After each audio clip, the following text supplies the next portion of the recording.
1부 때는 결론쯤에 말씀드렸는데 먼저 말씀드리는 것이 좋겠다 싶어서 어떤 내용이냐면 제가 이제 내년도 구역 그러니까 교구와 순 편성을 새롭게 하고 있는데 섬겨주실 분들이 필요하지 않습니까? 그래서 제가 최근에 이제 어젯밤에도 전화를 드리고 했는데 가끔 가다가 저 못하겠어요, 어려워요 라고 하시는 분들이 계세요. 사실 그렇게 표현했을 때 보통 보면 굉장히 미안해하는 마음을 가지고 계세요. 사실 감사하죠. 함께 하지 못해서 미안한 마음을 가지고 계시는 것은 정말 감사한데 너무 미안해하지 마시라고. 다음에 하면 되니까. 오히려 어려운 상황을 잘 모르고 이렇게 제의한 제 잘못이죠. 오히려 그런 어려운 상황이 있으면 같이 기도하는 것이 맞고요. 다음에 하면 됩니다. 사실 목사는 거절당하는 거에 익숙해야 됩니다. 전도도 사실 거절 훈련입니다. 전도 훈련은 거절 훈련이고요. 목사도 거절 훈련입니다. 그렇기 때문에 여러분 좀 어렵습니다라고 하는 거에 대해서 저도 이렇게 훈련을 받은 마음이니까 너무 다음에 하면 됩니다. 여러분 저에 대한 첫인상이 어떠셨습니까? 괜찮으셨나요? 호감이 갔는지 모르겠습니다. 그래서 부임하고 나서 많은 분들이 우리 교회 첫인상은 어떠셨나요? 그거를 많이 물어보셨어요. 특별히 건물과 관련된 것도 많이 물어보셨습니다. 내외적으로 좀 오래된 건물들인데 어떠셨습니까? 라는 그런 질문들을 하셨어요. 제 마음 가운데 그렇게 불편함이 없었습니다. 왜냐하면 이민교회 8년 섬겼던 그 교회 역사가 건물이 100년이 넘었던 건물입니다. 그러니까 독일 사람들이 감리교 성도들이 세웠던 100년 된 교회. 그래서 새벽 기도회를 이렇게 본당에서 드렸는데 설교를 하지 않습니까? 겨울에는 정말 장갑 끼고 설교하고 싶다라고 생각이 들 정도로 그렇게 추웠던 기억이 납니다. 그런데 건물이 그렇게 노후되고 또 냉난방도 생각처럼 쉽진 않았지만 그래도 그 교회는 저와 우리 가족에게는 모교회 같은 교회입니다. 왜냐하면 거기 계셨던 성도님들이 너무나 귀했고 너무나 좋아서 건물도 중요하긴 하지만 함께하는 사람이 더 중요한 것 같습니다. 저에게 우리 교회 어떠신가요? 라고 묻는다면 건물이 오래됐는데 어떤가요? 건물이 오래되었지만 어떤 마음입니까? 라고 묻는다면 저는 신흥교회 성도님들이 너무 좋기 때문에 별로 중요하지 않습니다 라고 대답을 드리고 싶습니다. 제가 이 교회를 부임하기 전에 아내와 기도했던 제목이 무엇이냐면 환영받았으면 좋겠다 였습니다. 다른 거 없이 그냥 환영해 주셨으면 좋겠다 였는데 그래도 지금까지 정말 환영해 주셔서 다시 한번 감사의 말씀을 드립니다. 우리가 사람을 만날 때 첫인상이 굉장히 중요합니다. 오늘 29절에서 예수님께서 처음 등장을 하시는데 그 예수님의 첫인상은 어떠했을까요? 실제 그 사람이 사람을 만날 때 3초 혹은 5초 안에 그 사람에 대한 판단을 다 끝낸다 그러죠.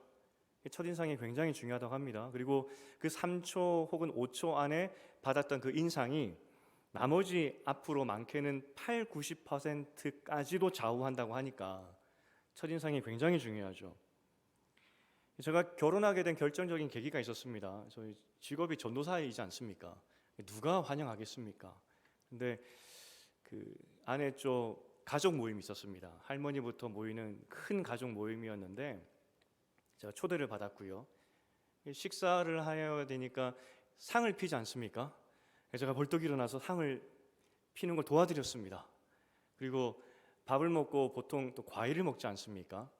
제가 잘 하지 못하지만 칼을 이렇게 들고 막 깎으려고 신용을 했습니다. 거기에 이렇게 그럼 혹시 아드님이 계시다면 상 피는 것, 과일 깎는 것을 꼭 가르치셔야 됩니다. 첫인상이 굉장히 중요하다는 거죠. 사도 요한은 예수님께 가장 많은 사랑을 받았던 제자입니다. 이것은 어떤 학자도 이의를 제기하지 않습니다. 모두가 동의하는 것이 사도 요한은, 오늘 요한복음을 쓴 이 저자는 예수님의 특별한 사랑을 받았던 사람, 다 동의하는 내용입니다. 그런데 이 사도 요한이 그 예수님의 외모에 대해서는 한마디도 쓰지 않았습니다. 그렇게 사랑을 받았는데 예수님 어떻게 생겼더라 한마디만 했다면 아마 모든 목사들은 그 예수님 따라오고 있겠죠. 하지만 사도 요한은 예수님의 외모에 대해서는 한마디도 쓰지 않았습니다. 오늘 이 사도 요한이 오늘 본문에서 세례 요한의 이야기를 쓰고 있습니다. 이 세례 요한의 입을 통해서 그 예수님의 첫 인상을 사도 요한이 쓰고 있습니다. 세례 요한은 메시아를 기다리는 사람이었습니다. 하나님으로부터 계시를 받고 너는 메시아의 길을 예비하라. 그래서 열심히 사람들에게 회개를 전했고 회개하러 나온 사람들에게 세례를 주면서 그렇게 메시아를 기다렸습니다. 자기 사명이 메시아의 길을 예비하는 것이었기 때문에 아마 지나가는 사람을 유심히 봤을 겁니다. 혹시 저 사람이 메시아일까? 회개의 세례를 받으러 오는 사람을 볼 때마다 혹시 오늘 세례받는 이 사람이 메시아일까? 유심히 봤을 것입니다. 그런데 어느 날 그렇게 몇 날 며칠 몇 년을 기다렸던 그 메시아가 눈앞에 톡하니 등장하는 것입니다. 그리고 그 메시아가 어떻게 생겼었냐면 세상 죄를 지고 가는 하나님의 그 어린 양의 모습으로 보였다는 겁니다. 오늘 요한복음, 그러니까 사도 요한, 이 요한복음을 쓴 사도 요한은 이 마지막까지 살아남은 예수님의 제자였습니다. 그러니까 이 요한복음을 쓸 때에는 예수님이 승천하시고 나서 60년이나 지나고 난 후에 이것을 기록하고 있는 것입니다.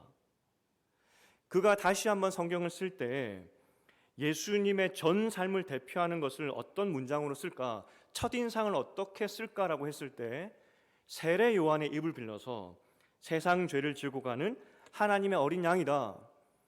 이 문장이야말로 예수님의 전 삶을 완전히 표현해 줄 수 있는 한 문장이다. 그래서 오늘 이 문장을 썼다는 것입니다. 근데 중요한 것은 아니 몇 날 며칠 몇 년을 세례 요한이 메시아 오기를 기다렸는데 어떻게 한눈에 예수님을 알아봤을까? 정말 예수님이 양처럼 생겼을까요? 아니면 얼굴에 광이 났을까요? 어떻게 세례 요한은 예수님을 한눈에 알아봤을까? 오늘 본문의 33절이었습니다. 그가 어떻게 예수님을 알아봤는지 33절에 나왔는데 우리 함께 읽어보겠습니다. 시작. 나도 그를 알지 못하였으나 나를 보내어 물로 세례를 베풀라 하신 그이가 나에게 말씀하시되 성령이 내려서 누구 위에든지 머무는 것을 보거든 그가 곧 성령으로 세례를 베푸시는 이인 줄 알라 하셨기에 성령이 키입니다.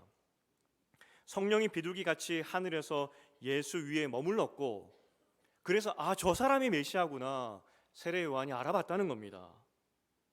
중요한 메시지는 그 예수님의 메시아 되심은 성령이 그 머리 위에 있었기 때문에 메시아가 되었다는 겁니다. 성령이 있었기 때문에. 그런데 이것을 우리에게도 적용할 수 있습니다. 여러분 예수님과 함께 하셨던 그 성령이 여러분과도 함께 하심을 믿으십니까? 그러니까 여러분도 세례 요한이 만약에 그 2000년의 공백이 있지만 지금 이 시대에 다시 나와서 여러분을 본다면 세례 요한은 아마 자지러지게 놀랄 겁니다. 깜짝 놀랄 겁니다. 내가 그때 수백 명, 수천 명을 세례 주면서 성령이 거하는 사람을 찾아 헤맸는데 딱 한 사람 예수를 발견하여서 하나님의 어린 양이다라고 이야기를 했는데 2000년 후에 내가 다시 와보니 야 이거 예수님과 함께 하셨던 성령이 여기 앉아있는 모든 사람들에게 있구나 하면서 자지러지게 놀랐을 것입니다. 그리고 그가 했을 법한 이야기가 무엇이냐면 너희는 하나님의 어린 양의 그 어린 양들이구나. 왜냐하면 그 성령이 여러분 가운데도 우리 가운데도 있기 때문에 이 세례 요한이 그렇게 고백했을 거라는 겁니다. 사실 그럼에도 불구하고 성령이 그 강력한 메시아의 사인이었던 그 성령, 그리고 하나님의 자녀라는 하나님의 동행하심의 어떤 강력한 사인 성령이 분명히 우리 가운데 함께 있고 세례 요한의 눈에도 그것이 보일 것인데, 그럼에도 불구하고 우리는 과연 예수 믿고 나서 내 삶은 변했나? 라는 질문 앞에서 굉장히 초라해집니다. 수십 년 예수님을 믿었고 신앙생활 했지만 정말 성령이 내 안에 있는지, 정말 성령과 함께 동행하는 삶을 살고 있는지, 예수님처럼 어린 양의 삶을 살고 있는지 자신이 없다는 것이죠. 우리가 이렇게 예수 믿고 성령이 함께함에도 불구하고 자신 없는 이유가 무엇이냐면 나에게서부터 변화를 찾기 때문입니다. 예수 믿었으니까 이렇게 변해야 될 것 같은데 안 변하니까 내 안에 성령이 있는지, 이 신앙도 회의감이 든다는 것이죠. 가나안 성도들에게 당신은 왜 가나안 성도가 되었습니까? 라고 물었더니 가장 많은 대답이 뭔지 아십니까? 신앙의 회의감입니다.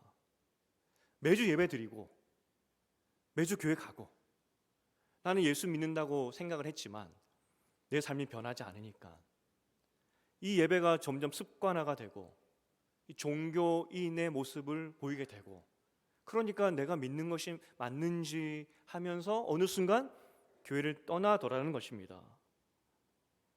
우리가 예수 믿고 가장 변화된 것이 무엇이냐면 우리의 생활의 패턴이나 우리의 성격이나 성품이나 이러한 것이 아닙니다. 우리가 예수 믿고 가장 큰 변화가 무엇이냐면 존재의 변화입니다. 이전에는 성령이 여러분과 함께 있지 않았습니다. 세례 요한이 여러분을 본다 할지라도 그냥 지나가는 한 사람일 뿐이었을 것입니다. 그런데 예수 믿고 나서 무엇이 변했느냐? 하나님의 눈과 세례 요한의 눈에 성령이 함께하는 하나님의 사람이구나. 이것이 가장 큰 변화라는 것입니다. 죽음의 자녀에서 생명의 자녀로 변했다는 것, 이 존재 변화가 가장 크다는 겁니다. 우리가 아브라함이 복의 근원, 세상의 복이라는 것을 보았습니다. 사실 그 복이라는 사건 이후에도 아브라함은 굉장히 많은 죄를 지었습니다. 하나님 의심했고 떠났습니다. 하지만 그 복이라는 그의 아이덴티티는 취소되지 않았습니다. 아브라함은 끝까지 복이었습니다. 싫든 좋든 아브라함은 끝까지 복이었습니다. 그게 변화된 아브라함의 존재였습니다. 갈렙도 마찬가지입니다. 그도 아주 평범한 한 사람이었습니다. 그럼에도 그 산지를 그가 가질 수 있었던 이유가 무엇이냐면 네가 밟는 땅은 내가 너에게 다 줄게 라는 그 하나님의 약속, 밟는 땅은 다 너의 것이 될 것이라는 그의 정체성 때문에 갈렙은 그 땅을 가질 수 있었다는 것이죠. 우리가 예수 믿고 변화되었을 때 우리는 우리 안에서부터 어떤 변화된 삶을 생각을 합니다. 하지만 실제적으로 가장 큰 변화는 무엇이냐면 성령이 함께하고 있다, 그겁니다. 세례 요한의 눈에는, 하나님의 눈에는 보라, 하나님의 어린 양들의 어린 양이구나.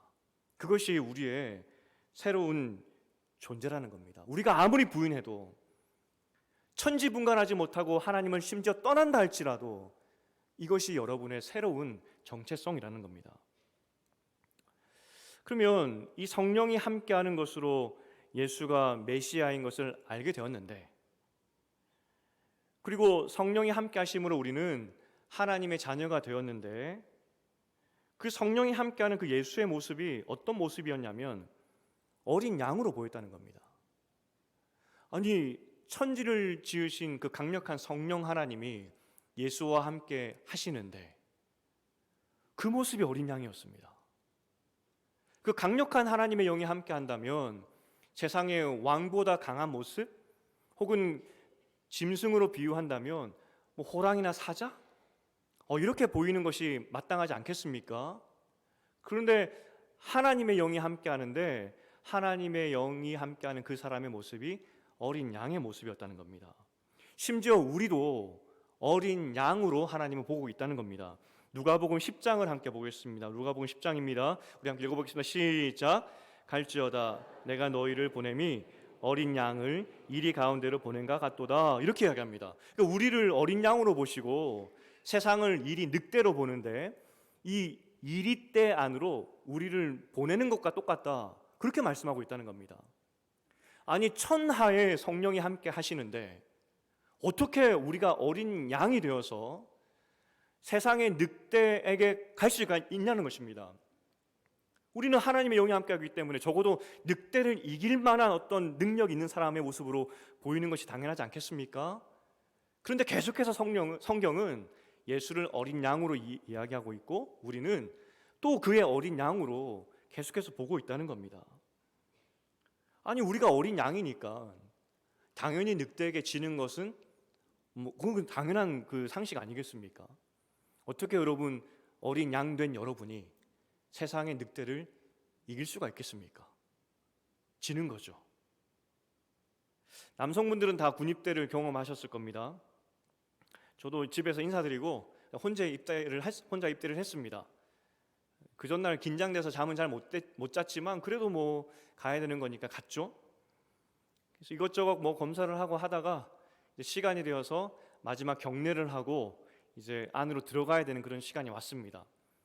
뒤로 돌라고 하더니 경례를 시키더라고요. 앞에는 이제 따라왔던 일면식도 없지만 어쨌든 그 일반인들 서 있고요, 가족들이 서 있고. 경례를 시켰는데 한 번도 안 해봤지만 그래도 대한민국 남자니까 시키니까 하게 되긴 하더라고요. 경례를 했고, 근데 그때 경례를 하니까 앞에 있던 이 일반 가족들이 오열을 하는 겁니다. 엉엉 우는 겁니다. 그때 들었던 생각이, 야, 나 죽으러 가는 거구나. 이거 오열하는 가족을 보니까 그때 긴장이 확 되는 겁니다. 나는 죽었구나. 도살장으로 끌려가는구나. 사실 이 어린 양, 여러분 어린 양입니다. 그리고 이 어린 양이 그 다음 어디로 가느냐? 늑대가 득실거리는 세상으로 간다는 겁니다. 이게 심각한 표현입니다. 세례 요한과 그리고 예수님의 눈에는 분명히 우리는 어린 양들입니다. 하지만 우리가 지금 어디로 가냐면 악한 세상과 사단의 세력과 싸우는 이 세상으로 나아가는데, 이 세상의 모습은 어떠하냐? 늑대라는 겁니다. 그러니까 매번 지죠. 지는 게임입니다, 이거는. 집에 있는 아이와 함께 가끔 이제 아이패드나 핸드폰으로 그가 원하는 게임을 해줍니다. 처음에는 이겨요. 사람과 사람이 하는 그런 게임인데 처음에는 아들과 제가 할 때 이깁니다. 근데 일정 시간이 지나면 이길 수가 없어요. 계속 집니다. 화가 나죠? 그래서 이 아들 핑계 대고 제가 게임을 합니다. 이겨보겠다고. 져요, 계속. 옆에 있던 우리 아이가 이야기합니다. 왜 지는지를 저에게 설명해 줍니다. 왜 지냐면, 아빠, 저 사람들은 현질을 했어, 그러는 겁니다. 현질이 뭐냐면 돈 주고 좋은 캐릭터 사고 돈 주고 좋은 무기 샀기 때문에 돈 없이 게임하는 저는 그 사람들과 싸워서 이길 수가 없는 겁니다. 처음에는 좀 이기다가 정말 계속 지는 거죠. 사실 우리가 세상과 싸울 때 우리는 어린 양이기 때문에 질 수밖에 없습니다. 어떻게 여러분 늑대를 이길 수가 있겠습니까? 이제 조금 있으면 한 23분 후면 예배는 마칠 겁니다. 그죠? 예배가 마칩니다. 찬송가 부르고 축도하고 여러분은 이 문을 나설 겁니다. 여러분은 축도할 때, 마지막 찬송가를 부를 때 어떤 마음이십니까? 아, 예배 드렸으니까, 그래, 오늘 하나님께 예배 드렸으니까 내 할 일을 다 했다, 그런 마음이십니까? 저는 예배 끝나면 굉장히 찜찜합니다. 다른 의미가 아니라 아마 모든 목사님들의 똑같은 마음일 겁니다. 여러분은 23분 후에 이 본당을 나가게 될 건데, 이 본당을 나가는 순간 여러분은 이 땅에 던져진 어린 양이고 여러분을 잡아먹으려고 하는 늑대 소굴 안에 들어가는 것인데, 오늘 이 예배를 통하여서 그 늑대와 싸워 이길 수 있는 힘을 얻고 가는가? 그게 제 마음 가운데 계속 부담감이 있는 겁니다. 여러분은 종교 활동으로 여기 앉아 있는지 모르겠지만 여러분은 하나님의 어린 양이고 여러분이 싸울 대상은 사단, 그 늑대 같은 사단의 세력들인데 과연 오늘 이 예배를 통하여서 일주일 동안 이길 것인가 하는 것이 달려있는 그런 시간인데 이 예배가 어떠했는지 마음 가운데 굉장히 부담감이 있다는 겁니다. 이 예배당을 나가는 순간 안악자손 같은 늑대들이 여러분을 떡하고는 버티고 있을 것인데 재정의 문제들, 건강의 문제들, 관계의 문제들, 도무지 풀리지 않는 그런 문제들이 여러분을 기다리고 있는데 어린 양 된 여러분이 그걸 이길 수 있을까? 어떤 분들은 저를 위로한다고 매번 어떻게 설교를 잘할 수 있습니까? 라고 위로를 해주십니다. 정말 감사하죠. 하지만 그것이 절대로 위로가 될 수 없는 것이, 절대로 타협이 될 수 없는 것이, 여러분은 이 예배를 끝나는 순간 늑대가 득실거리는 세상으로 나가는 겁니다. 정말 진정한 영적인 전쟁이 있는 것이고 거기서 여러분을 공격하려는 이글거리는 그 늑대가 있기 때문에 여기에서 우리가 무장하지 않는다면 우리 일주일은 또 무너진다는 것이죠. 그러니 한 번쯤 못하면 어떻느냐, 그 말이 절대로 위로가 될 수 없다는 것입니다. 제가 다음 주에 연말에 이제 일부 오시는 분들에게 사과를 드리려고 해요. 그 일부 예배 때는 제가 아무리 해도 이게 잘 안 돼요, 설교가. 제가 정말 존경했던 원로 목사님이 계셨는데 그분이 그렇게 말씀하셨어요. 일부 예배 때, 일부 예배는 정제되지 않은 설교입니다. 다듬어지지 않은 설교라는 말이죠. 이 다듬어지지 않은 설교에도 은혜 받을 자신이 있으면 일부 예배 오십시오 라고 말씀하셨대요. 다 다듬어 보려고 해도 잘 안 돼요.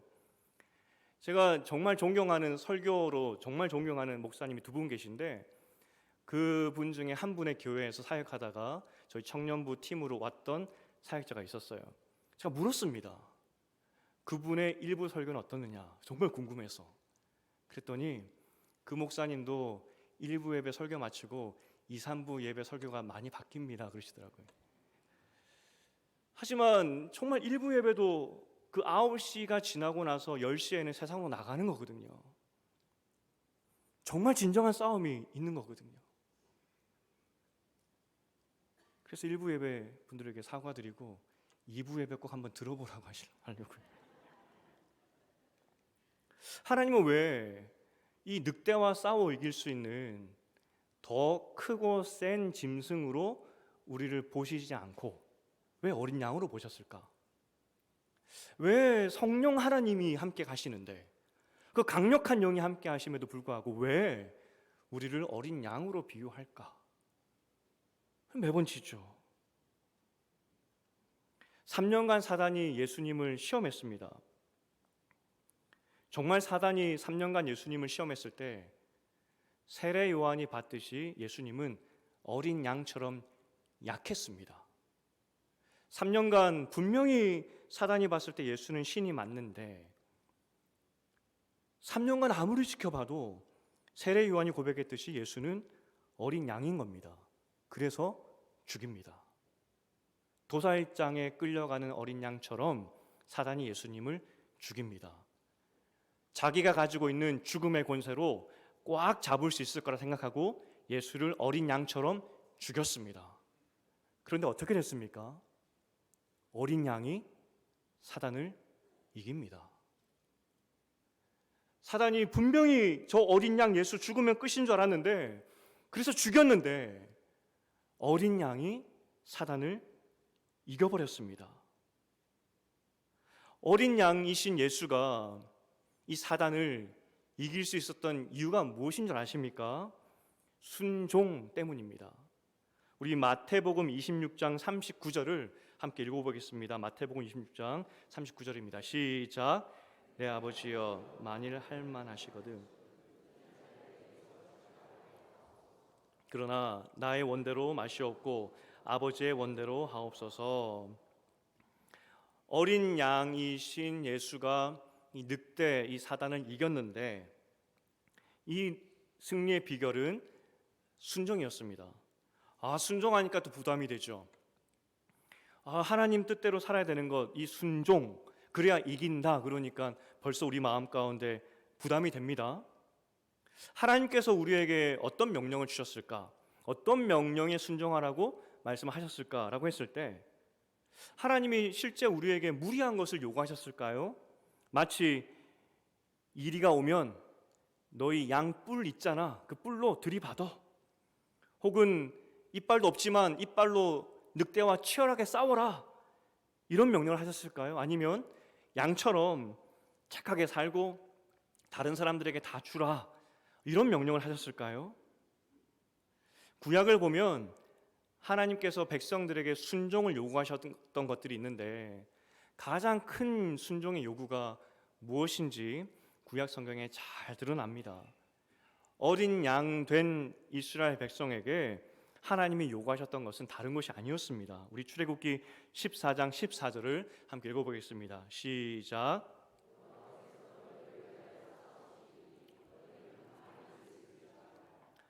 지금 이 본문은 홍해 앞에서 도간에 든 쥐 상태가 되었던 이스라엘 백성의 모습, 그게 배경입니다. 지금 애굽이 와서 학살하면 되는 그런 상황이었습니다. 그런데 그때 하나님께서 뭘 말씀하셨냐면 죽도록 싸워라, 이렇게 말씀하지 않았습니다. 어떻게 하든지 살아남아라 말씀하지 않았습니다. 그냥 가만히 있어라, 내가 싸울 것이다 라고 말씀하셨던 것이죠. 하나님께서 우리를 양으로 부르신 이유, 왜 하필 예수를 그리고 우리를 양으로 비유하셨을까? 양이라 말씀하셨을까? 양은 반드시 목자가 필요하기 때문입니다. 늑대는 목자가 필요 없어요. 오히려 늑대는 목자를 물어뜯고 죽이고 공격하고 목자에게서 도망갑니다. 하지만 양은 목자가 필요합니다. 그리고 양은 목자의 음성을 따라갑니다. 왜냐하면 목자가 나를 지켜주는 것을 알기 때문에. 그래서 양은 목자를 따라가는 겁니다. 요한복음 10장 2절부터 5절까지 우리 함께 읽어보겠습니다. 요한복음입니다. 시작. 문으로 들어가는 이는 양의 목자라. 무지개는 그를 위하여 문을 열고 양은 그의 음성을 듣나니 그가 자기 양의 이름을 각각 불러 인도하여 내느니라. 계속 읽으시면 됩니다. 타인의 음성은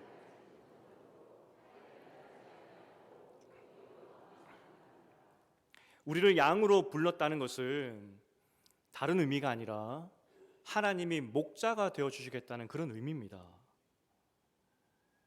이때 양들의 할 일이 무엇이냐면 목자의 음성을 잘 듣는 것입니다.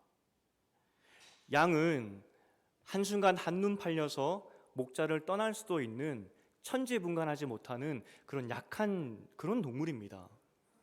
그렇게 양이 목자를 떠났을 때 목자가 어떻게 하나요? 99마리를 두고 한 마리를 찾아가는 것이 목자입니다. 하나님의 우리를 목자, 양으로 부르셨다는 것은 설사 우리가 천지분간하지 못하여서 하나님을 떠난다 할지라도 반드시 찾아오는 그런 관계, 그런 관계로 부르셨다는 그런 의미입니다.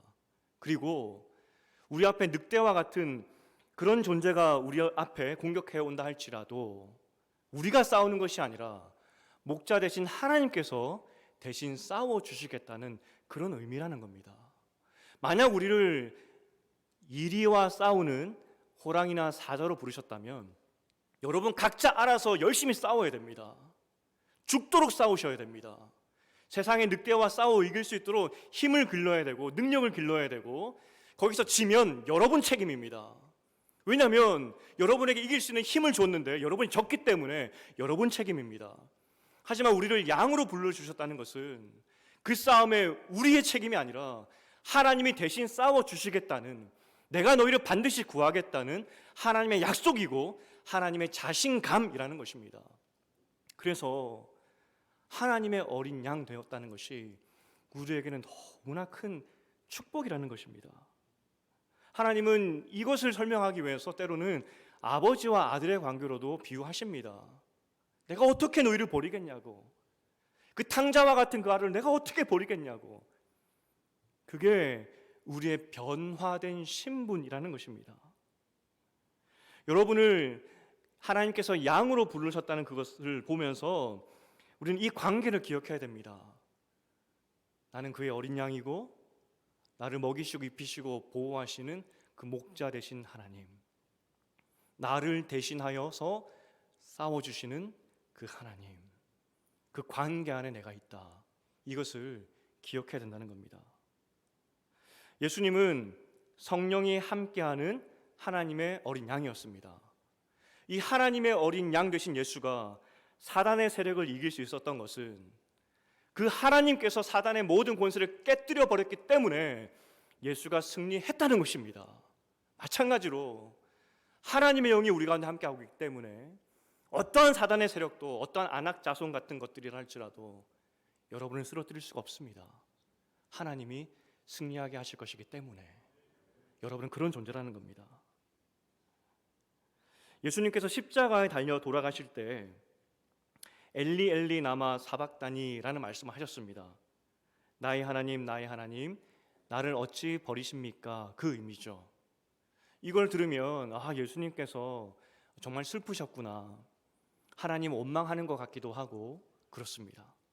그런데 이 구절이 예수님이 처음 하신 말씀이 아니라 시편 22편 1절에서 나왔습니다.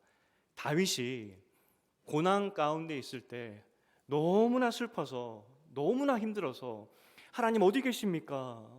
왜 나를 버리셨습니까? 그때 했던 말이 이 구절입니다. 그런데 왜 예수님께서 십자가상에서 이 다윗의 그 원망 섞인 이야기, 그 고백을 또 하셨을까? 정말 예수님께서 하나님이여 나를 왜 버리십니까? 그 원망의 의미로 이 말씀을 하셨을까 하는 생각이 듭니다. 정말 왜 그러셨을까? 왜 수많은 이야기 중에서 하필 다윗이 원망했던 그 말씀을 하셨을까 하는 생각이 듭니다. 다윗이 나중에 인생을 오래 살고 하나님 앞에 예배드리는 찬송시를 짓게 됩니다.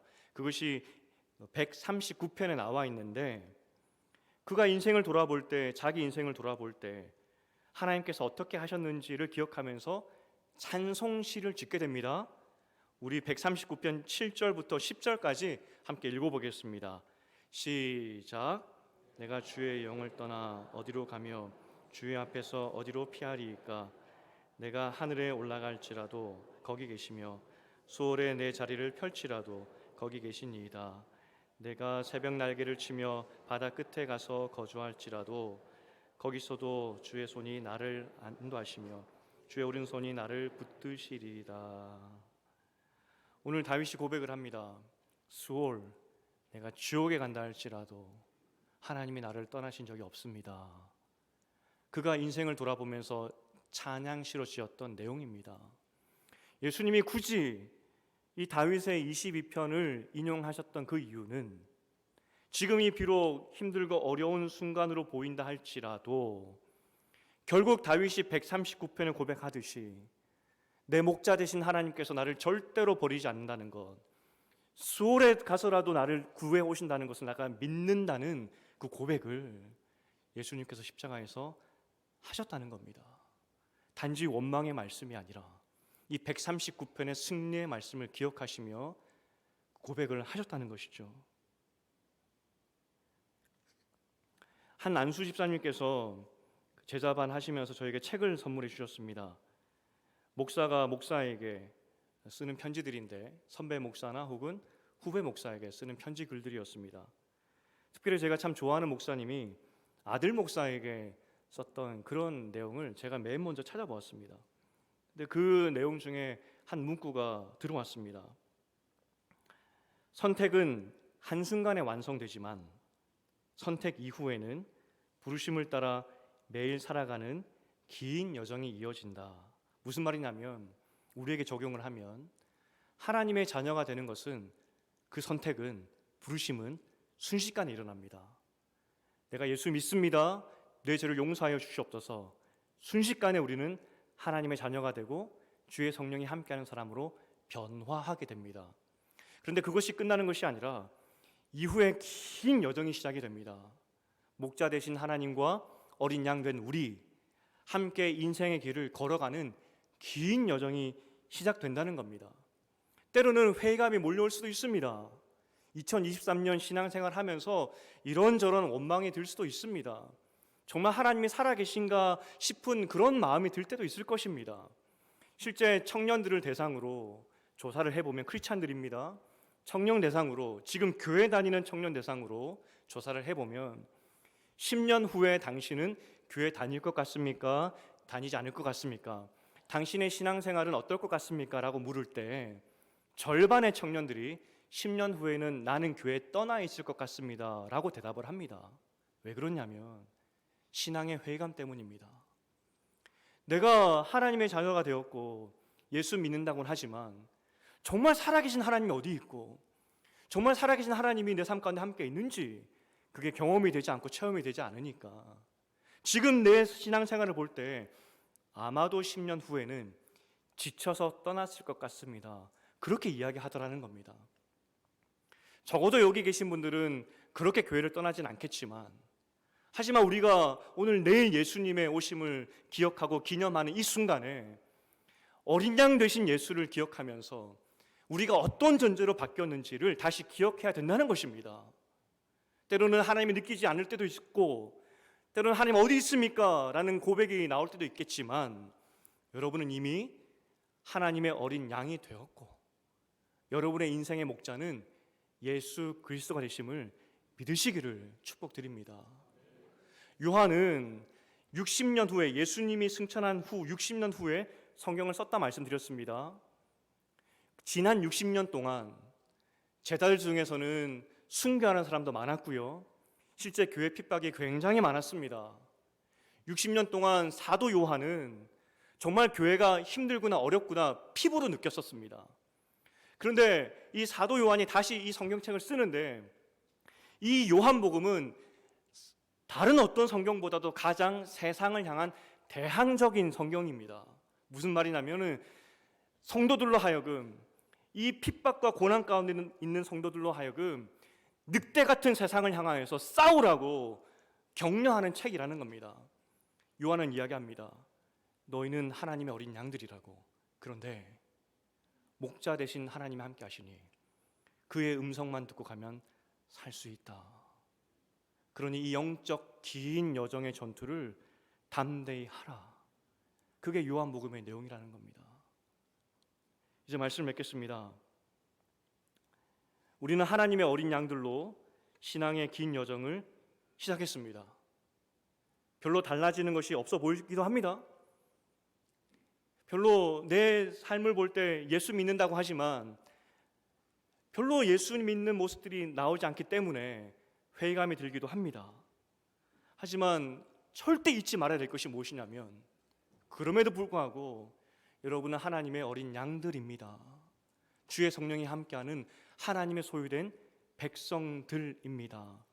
그리고 여러분들은 세상의 안악자손 같은, 세상의 이 늑대 같은 사단의 세력과 싸워 이길 수 있는 하나님의 어린 양들임을 기억하시기를 축복드립니다. 이게 여러분의 정체성입니다. 축복드리기는 우리 다 함께 연약한 어린 양들입니다. 해보려고 하는데 매번 넘어지고, 해보려고 하는데 갔더니 내 눈에 옳은 길로 가 있고, 천지분간하지 못하는 것이 우리 모두의 어린 양들의 습성입니다. 우리 함께 그런데 모였습니다. 하나님 잘 믿어보려고, 그 목자 되신 하나님의 이름 앞에 우리 함께 모인 것입니다. 간절히 축복드리는 것은 이 신년의 우리 교회 이 울타리 안에서 목자 되신 하나님 음성 잘 따라가서 이 현관문을 나가는 순간 사단이 우리를 기다리고 있겠지만 이겼다고, 함께 승리했다고 간증하고 또 승리를 위해서 함께 기도할 때 정말 그 기도를 통해서 내가 이겼다고 그렇게 나눔이 많은 우리 교회 되기를 주님의 이름으로 축복드립니다. 내일 예수님이 오심을 우리가 기억하는데 126장 찬송을 하려고 합니다. 정말 기쁜 날 아니겠습니까? 이 예수님을 통하여서 우리는 목자를 얻은 겁니다. 하나님 아버지, 우리 함께 일어나서 1, 2절 함께 부르고 3절은 목소리로 힘차게 찬양하시겠습니다. 함께 찬양하시겠습니다.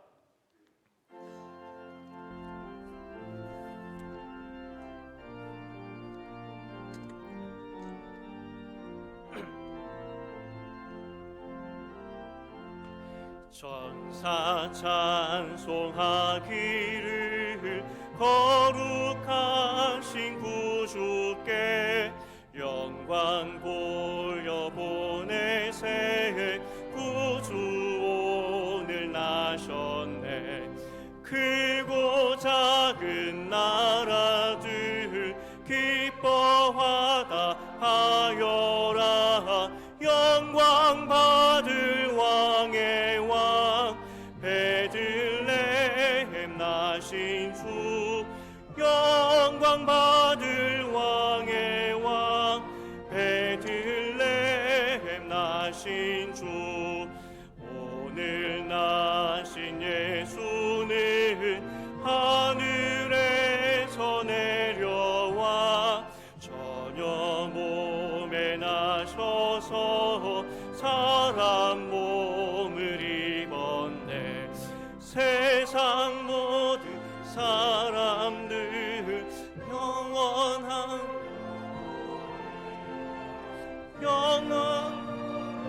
사람들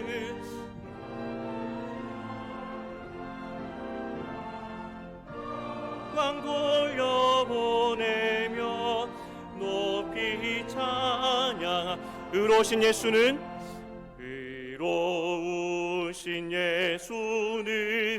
평화의 왕이 세상 빛이 되시 우리 생명 되시네. 죄인들을 불러서 거듭나게 하시고 영생하게 하시니 왕께 찬양하여라. 영생하게 하시니 왕께 찬양하여라.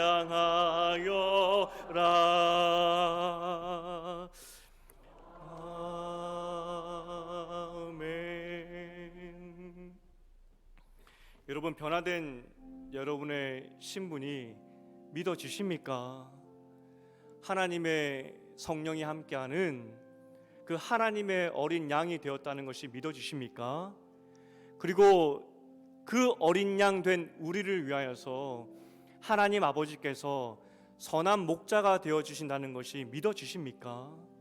우리가 세상에 이 사단, 이 안악자손 같은 이 늑대를 이길 수 있는 것은 우리 힘이 아니라 목자 되신 하나님 때문에 이길 수 있는 것입니다. 하나님께서 여러분에게 약속해 주십니다. 내가 너희의 목자가 되어주겠다고. 너희는 가만히 있으라고. 내가 대신 싸워주겠다고.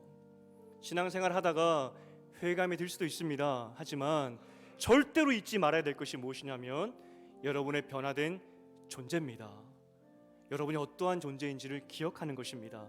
하나님, 또 내가 세상으로 나아가는데, 험한 세상으로 나아가는데 내 힘으로 싸우는 것이 아니라 목자 되신 그 하나님과 함께 더불어 이 세상을 싸워 이기게 하시고 하나님 때문에 내가 이겼다는 그런 간증들이 많아질 수 있도록 주님 내 삶 가운데 함께하여 주시옵소서. 우리 주님의 이름 한번 붙잡고 기도하겠습니다.